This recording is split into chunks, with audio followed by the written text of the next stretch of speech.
music. He's like love, love, love, and music. La la la, love, love, love, love, love, and music. Love, love. Hello, everyone. Thank you for tuning in. I am Jay Lee. This is Jay Lee's Corner, and this is my review for the Housewives of Potomac. This is season 3, episode 1. I like this show.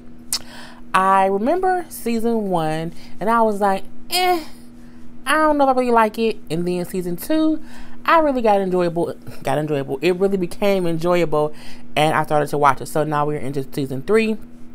And tonight's lipstick is Love Drunk. It is a Urban Decay, and I like it. You know, you can see the color. So yeah, so Urban Decay, I like it. I still have to get down to the lip bar to get some more new lipstick. I might get some more Urban Decay and some more Kat Von D, because I love their brand. Or somebody can send me some free goddamn lipstick, because I'm tired of spending all my hard-earned money on these lipstick. I'm just playing. But yeah, I need to get a sponsorship from one of these lipstick peoples. Anywho, so the episode starts off, and we see the season finale from last time in the reunion, where Karen was saying, I ain't in debt. We don't owe no money. We rich and we boiling. We want to move. All these things, honey. All these things.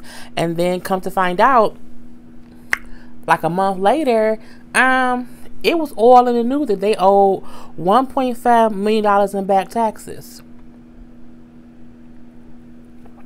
Yeah, so it's a new cup. I have to tell everybody, because I did get them, and those will be available, I think, in 2 weeks.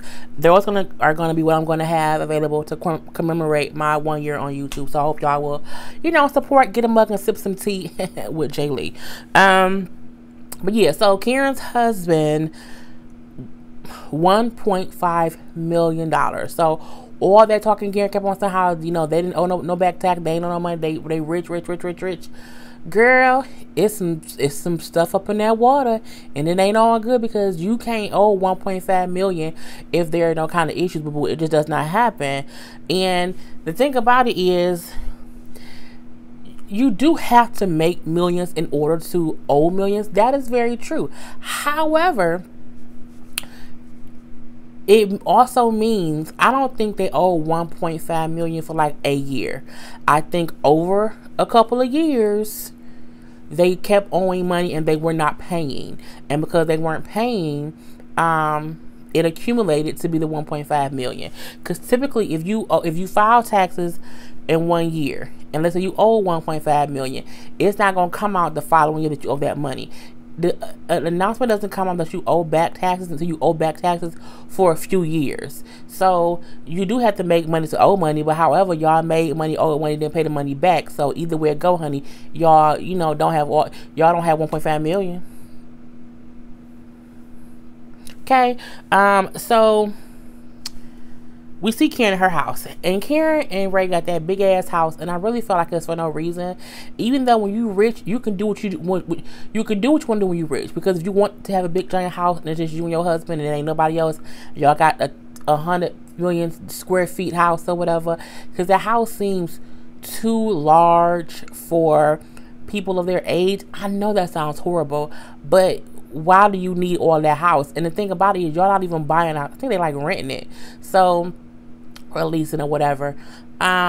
It just doesn't make any sense to me. It do seem like they got a big ass house to make it seem as if we are of the upper echelon of whatever, and we can afford A, B, C, and D.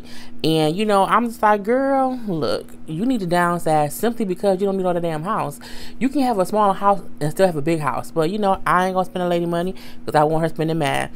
She says how she did not know her husband was in debt. She said she found out about 2 hours before it hit the news. I'm like, did you, Karen? Did you really? She's saying how she can't talk about it because it's a legal matter. That part I do think is very honest and true. However, if you have the money, just pay it, and it wouldn't be a legal issue. Like, the reason a thing goes to back taxes is because you don't pay it.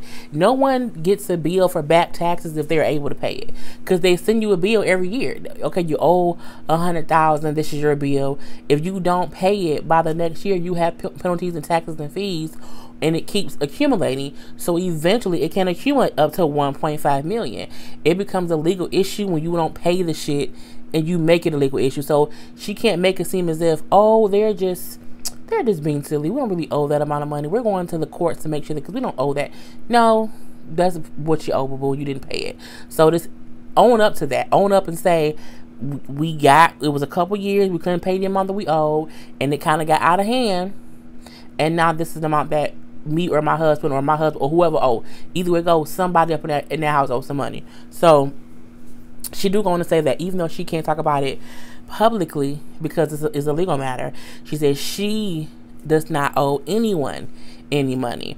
And I'm like, okay, if you say so. Next we see Ashley and Giselle meeting up. I think Giselle is so pretty. I really do. Yeah, Ashley and Giselle meet up, and why I feel like I'm saying her name wrong. It's Giselle, but why I feel like I'm saying it wrong? I might just be going crazy because it's 1 o'clock in the morning.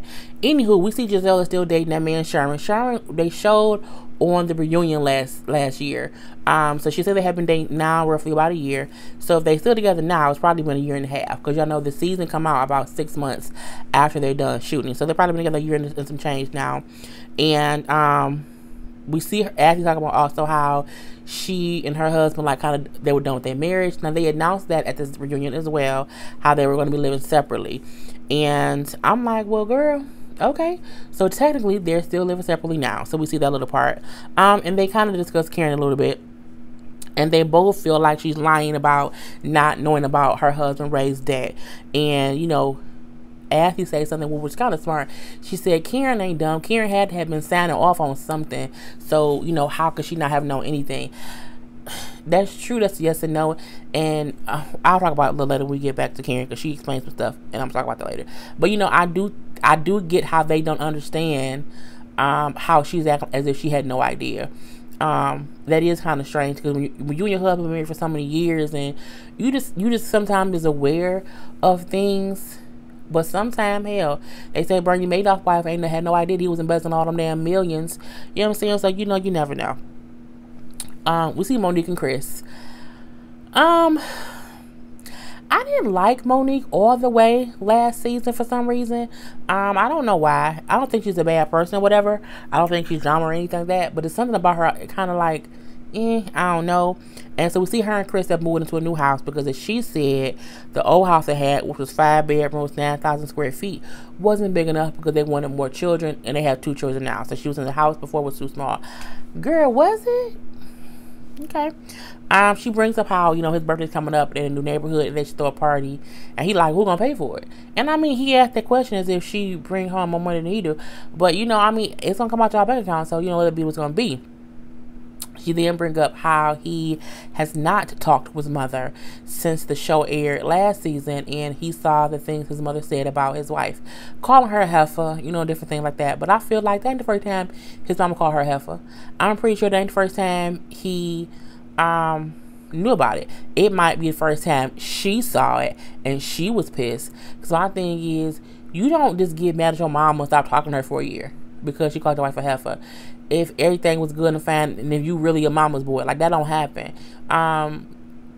So something is fishy up in that water. We'll see what it is later.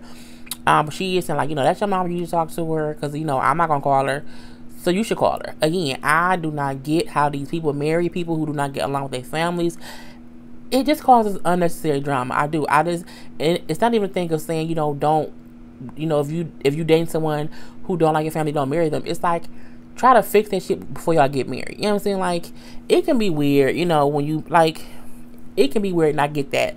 But you need to just fix it before it just goes too far, and then things like this happen and you're not speaking to one or the other. Like, I would never want my husband to be beefed out with his mama about me, ever. Because I wouldn't dare ever be beefed out with my mom about him. It ain't gonna happen. So, you know, just fix that. Robin and Juan. Now, see, Robin and Juan had been not together, but together live up under the same roof for the past 2 seasons, honey.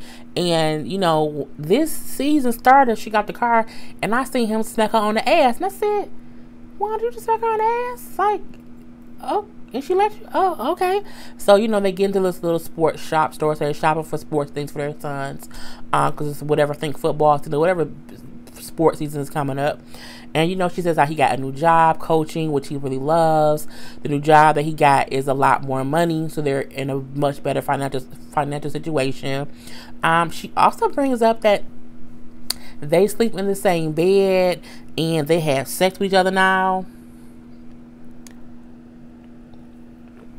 Really? Okay, Robin. Robin getting that back blown out by Juan, and Juan getting that cootie cat from Robin.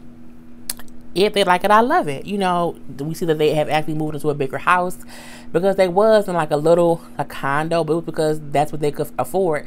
And I don't see nothing wrong with, if you can't afford, or not even if you can't afford, if you're trying to stack your money and you don't want to pay for some big ass extra house just because you want to spend the money, then stay in what you know, if it ain't too small, then be there, okay?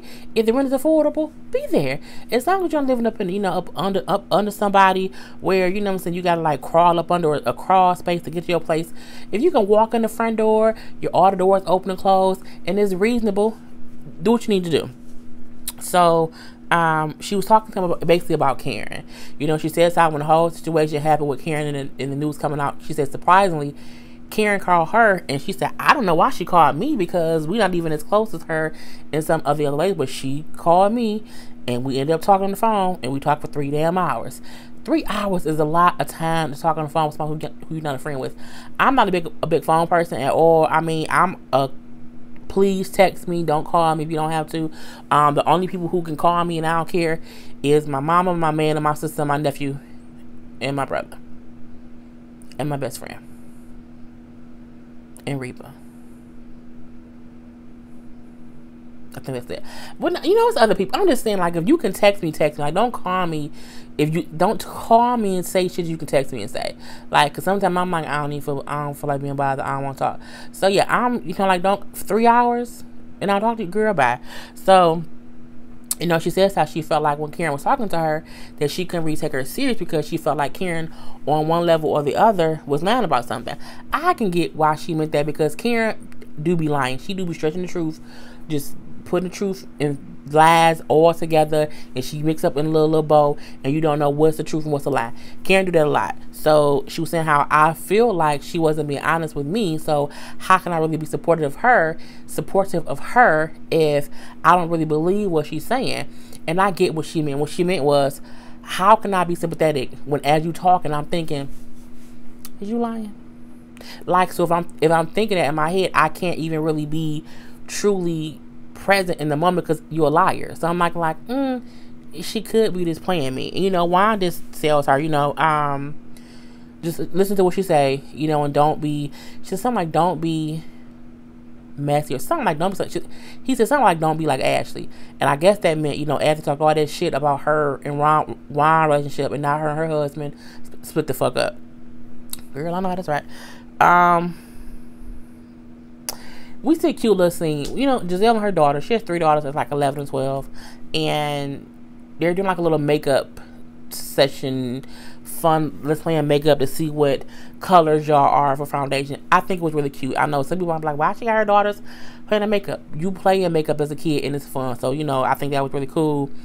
We see her FaceTime her man Sherman, and what I liked was when she FaceTime Sherman and Sherman answered, her daughter's like, hey Sherman, meaning they have a connection to the man, like they know him, they seem comfortable with him. You know, usually if your children aren't really cool with a dude, when you FaceTime him or around him, they not all act like, hey, they like, mama calling this man again. I like how they seemed enthusiastic that their mom was on the phone with somebody who they seemed to like. So I thought that was really cute. You know, she brings up how they say it's 2 F's you gotta do to keep a man. I don't feed him, but I do the other F, which means she fucking that man.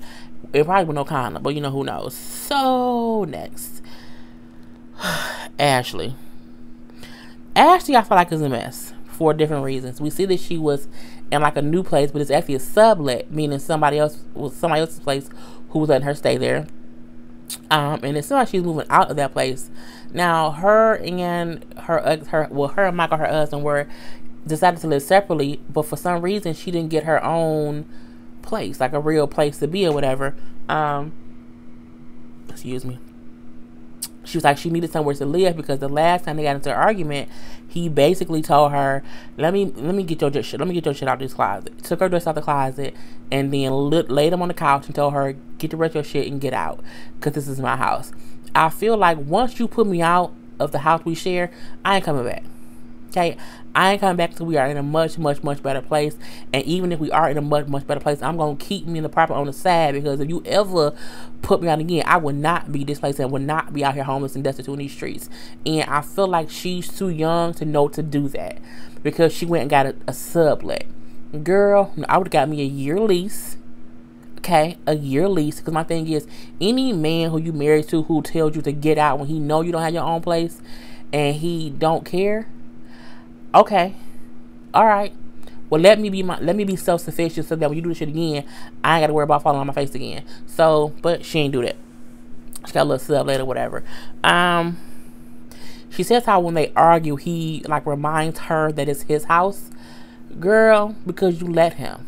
Look, if we've been married for some years, I don't care if this house was yours before we got married. It's our house now, motherfucker. And if you don't like it, then you can move. Get a whole new house, because I ain't going, this is a community property. We live here. My mail come here. I ain't going no goddamn where. That's what I would have done. Okay, I would have went to my side of the house and went to sleep. We would have been two roommates up in that motherfucker, beefed out, but you ain't gonna put me out. As long as we're not having no physical altercations, I'm gonna stay on my side of the house. You stay on yours, and we'll meet up in the middle to go to counseling. And that's it. But for him to put her out and she left, I ain't trying to come back to you, bruh. Nope, not today. Girl, the fuck bye. She brings up how he felt like she spends too much money on her mom. I don't know how I am with that, because I do feel like that's her mama. And if y'all are better off and her mama is suffering, as her daughter and as the son-in-law, you should want to help the mama. As long as the mama ain't out here on crack gambling her money away and just bad with money and she's doing dumb shit, you help her. You know what I'm saying? Because some people do fall on hard times. And she brought up how her mom had lost the house, had to file bankruptcy. All these things happen. So I do feel like if the mom just fell on hard times, it ain't nothing wrong with if you are wealthy enough to help. I don't feel like there's anything wrong with helping. I do feel like that has to be a conversation between the husband and the wife.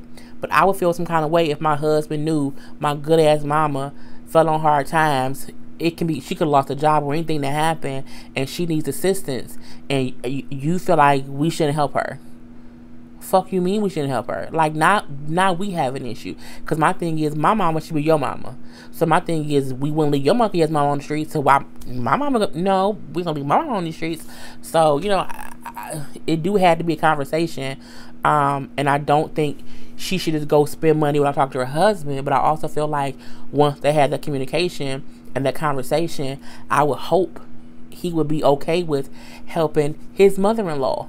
Okay, I guess he not. She brings up how she bought her mom a new house, bought her mom a house in the car. Her friend brings up he talked to you crazy, and it just seemed like Ashley's just so young that she don't get what she should do or what's better for her. Because my thing is, I just don't want her. Why would you want to be destitute in these streets and at the whim of if he gonna put you out today or tomorrow? Nope. And I would have bought my mama house, so when he do put me out, I'm leaving and going to my mama house. Bitch, is what I would have said. But whatever. We later see her basically moving back in with him. She brings up how, because Giselle called on the phone and she says how they had a conversation. They had an argument. So she left the house that they share, and she went back to that apartment that she was subletting or whatever. And Giselle well, maybe you should, not really fully move back in if y'all still having those kind of issues. She's like, no, it's, you told me not to jump to the gun, so I'm just gonna move back and see where things go. Girl, I wouldn't have. I'm gonna get a house down the street. I'll come visit you. But I'm not moving in when you keep making me feel like I don't belong, not to keep leaving. I'm not going to do that at all. So, when she go back to the house, Now, they've been apart for 6 months. And she walked in the house and he had like some flowers. Oh my God, you got me flowers? I was like, you talking as if this man fully changed? Y'all was beefing last night. Look, I don't get happy for flowers because they die. So my thing is, you have to show me more than some damn store-bought roses. Oh my God, no.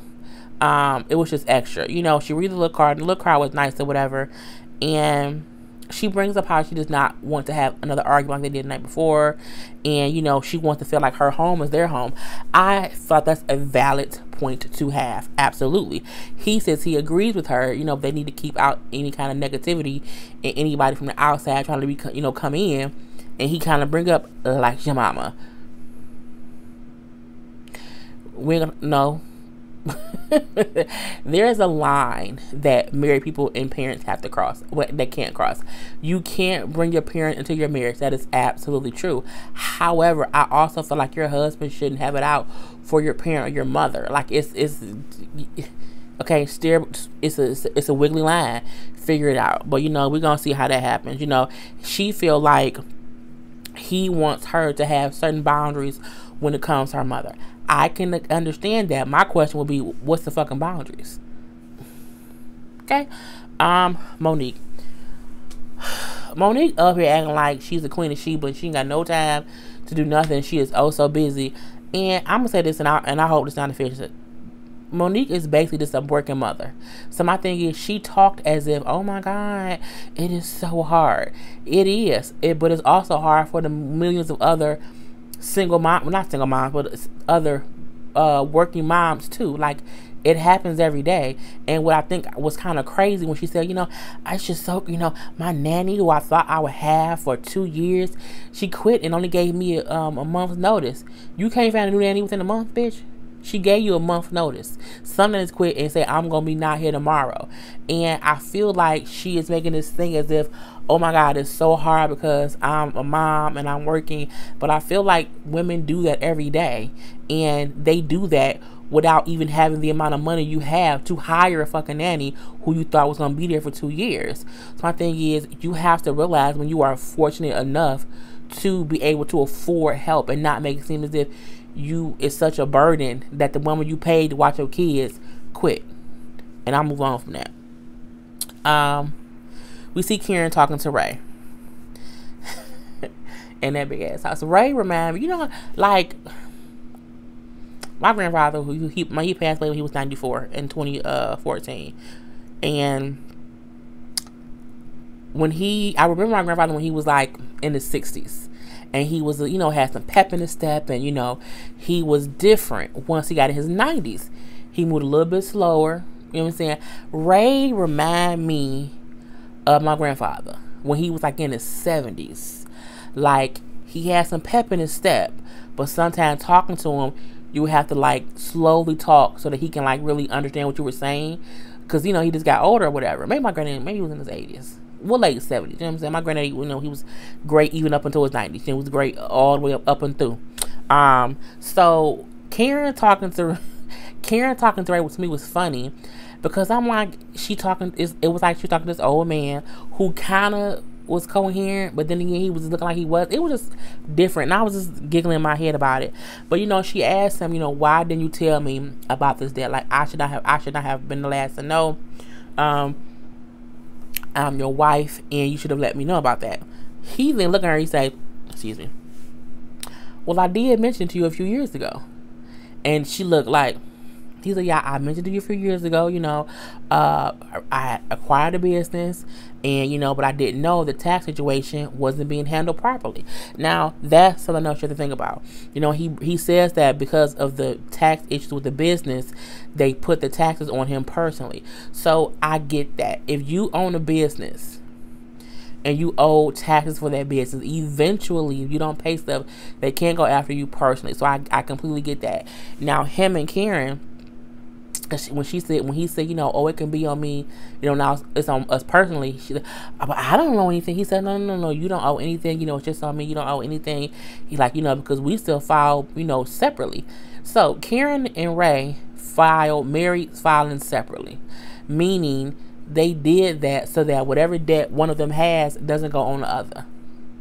That's the only reason Karen don't have any debt on her technically, but her husband still owes this debt. So, in hindsight, y'all are a unit. So you might not owe that money on paper, but your husband has that debt, and that's his wife. In the eyes of the public, is your debt too. Now on paper, it ain't your debt, and so you safe in that route. You know, she even brings up how they don't even have a joint checking account. Ray is very smart. He taught me all kind of stuff. That's why we don't file together. Right. They file separately, meaning whatever debt he has, it ain't associated with her. But I'm like, but that's your husband.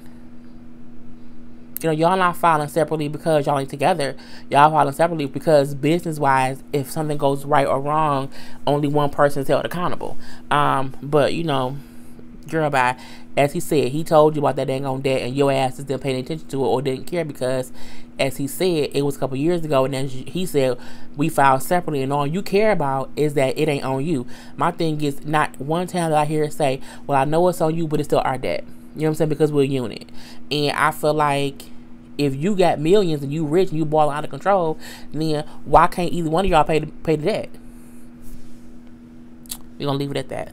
The last scene is Karen and Robin meeting up, basically, where Karen is trying to tell Robin, I'm so appreciative that you took that phone call from me, you know, back when we had that 3-hour phone conversation and you were a listening ear to me, and I thank you so much for being that. Robin like, oh, okay, you know, when you called, I thought it was weird, but, you know, it's okay. I was listening. She then says, however, when you were talking, in the back of my mind, I kept thinking, is she really being honest? You know what I'm saying? I kept wondering if you were giving me the full story. Karen then was like, you know, she lied. Because when Robin said, you know, I just feel like, you know, how could you not have known? Like, your husband had to have told you. I talked to Ray the other day, and I asked him, you know, did you tell me? And he said no. They played back the conversation when she said, did you tell me? He said, I told you a couple years ago. So again, Karen lies. Karen will say something and not realize. I think I don't know if she's just old enough or she don't remember. It's cameras. They're recording what you're saying. So when you say something like, we moved to Great Falls for my parents, and he come out, he say, we moved because we had to downsize. Oh, it had nothing to do with her parents? No. Okay, you caught in a lie. At the same time, I asked him why he didn't tell me. He said no. Playback. Ray, did you tell me? Yeah, I told you a couple years ago. So you can't be out here lying. Even though he didn't retell you, even though he didn't remind you when it got worse and worse and worse and worse and worse, I think his point was, I mentioned to you that I owed all this money. And again, because her ass was like, it ain't my tax debt, she didn't care. She didn't care until it became public knowledge. And then she was embarrassed. My thing is, if my husband tell me a couple years ago, hey, I owe a whole bunch of money in back taxes, or I owe someone, I'm going to consistently ask, did you pay your taxes yet? Did it get it situated? Did we get it handled? Because my thing is, it will still make you look bad. So, but she ain't do that. She ain't care. So, you know, Karen then says, like, she not even married to nobody. The man she with can't even afford to pay the bill. Well, Karen, neither can your husband. Hence, why y'all owe $1.5 million. So my thing, trying to come down on Robin and Wine doesn't help when your husband still owe the money. It ain't as if he owed the money a year ago and it came out he owed the money. He has now paid it and y'all good. The money still ain't been paid. So either way it go, okay, Wine can't pay that debt, but neither can your husband, because you still sitting up there in it. It's still a legal matter. So, girl, bye. Robin's still like, you know what? I don't believe you. The other girls don't believe you. She's like, other girls? What are you talking about? Oh, after I talked to you, I talked to the girls. Honey, Karen was like, I can't believe you would do that. You know, I feel so betrayed. You know, Robin was like, girl, it was public knowledge. Of course, if a friend going to do something that's public knowledge, we're going to talk about it as a group. I do agree with that. Now, I do see how Karen's saying we had a private conversation. You should not have took that private conversation to the ladies. But I also feel like y'all own a reality show. And you ain't friends with Robin. So I don't think Robin felt like she had any loyalty to you. And that's why you have to be careful who you talk to. If I'm going through something dire in my life, I ain't going to call the chick I've known for like a couple months or even a year. I ain't gonna call, no. If I'm going through something, I'm gonna call my mama, my best friend Karla, and Reba. Because Reba gonna make me laugh. Karla gonna say, let's go fix it. And my mama gonna help me pray. You know what I'm saying? So you have to know who you can call in a situation, who gonna listen to you. And it's a couple of people too. And it's not just them two. Because, I would call Rain and also Nay and Carlydia. But yeah, you have to just know who you can talk to. And my thing is, Karen called Robin, and I don't know why. And Robin didn't technically do nothing wrong. They're on a reality show. So if you come calling me, I'm going to say, hey, we talk, girl.